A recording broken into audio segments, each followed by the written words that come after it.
బైబిల్లో భక్తులు పరిచర్య చేశారు అంటే ఇప్పుడున్న పరిచర్య మనసులో పెట్టుకోవద్దు. ఈ రోజు జరుగుతున్న పరిచర్యలకి నిజంగా బైబిల్లో ఉన్న పరిచర్యకి సంబంధమే లేదు. అసలు తూర్పుకి పడమటికి ఎంత దూరమో అంత దూరం ఉంది. వాళ్ళు కొన్ని 10 సంవత్సరాలు పరిచర్య చేశారు. ప్రవక్త ఇర్మియా పరిచర్య చేశాడు 40 సంవత్సరాలు, 40 years. ఆయన చర్చి మెంబర్స్ ఎంతమంది చెప్పండి?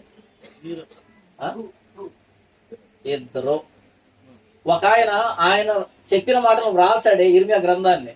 ఆయన బామర్ది అవుతాడు. ఆయన నంబర్ 2 ఇథియోపియా దేశస్తుడైన ఎబెద్ మెలుకు అనేటువంటి షండు, అంటే యూదా జాతి కూడా కదా ఆయన. వీళ్ళిద్దరు రక్షించబడ్డారు. ఒకవేళ 2026లో ఉంటే అసలు నీదవ పరిచర్య అనుండే వాళ్ళం మనం అంటమనమా? ఎందుకని మనం అలా చర్చి పెట్టాలి? మొదటి వారం 1000 మంది, రెండో వారం 2000 మంది, మూడో వారం 3000 మంది, ఒక సంవత్సరం జరిగేసరికి 50,000 మంది. Fastest growing church in Vijayawada. అప్పుడు దేవుని చేత బహు బలంగా వాడబడుతున్న దైవజనుడు అనే పూర్తి పదం రాసుకోవచ్చు అక్కడ కదా. అంతమంది వస్తున్నారంటే నువ్వు దేవుని చేతిలో వాడబడట్లేదని అర్థం. ఇంకొకసారి చెప్పనా?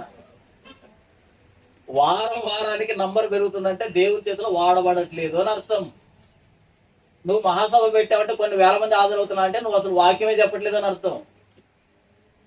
అదెలా వస్తారు? ఇర్మియాకి రానోళ్ళు, యెహెజ్కేలుకి రానోళ్ళు, యెషయాకి రానోళ్ళు, హోషేకి రానోళ్ళు నువ్వు పెడితే ఎందుకు వస్తున్నారు? వాళ్ళు తేడానా నువ్వు తేడానా?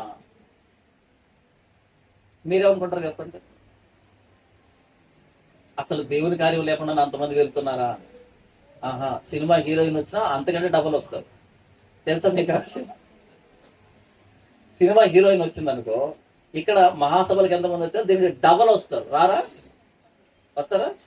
ఆవిడేం ప్రసంగం చేయనక్కర్లే, కొంచెం చిన్న బట్టలు వేసుకొచ్చి సరిపోతుంది.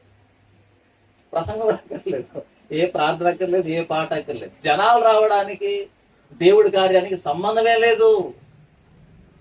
జనాలు రావడానికి దేవుడి కార్యానికి సంబంధం లేదు. అలాగైతే బ్రహ్మోత్సవాలు జరుగుతాయి అక్కడ కూడా దేవుడి కార్యమేనా? జన సమీకరణ పరిశుద్ధాత్మ దేవుని కార్యము కాదు. జనాలు సమీకరించబడుతున్నారంటే పరిచర్య అర్థం కాదు, అది సేవ అని అర్థం కాదు.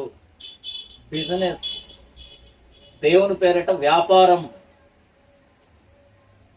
అంతే.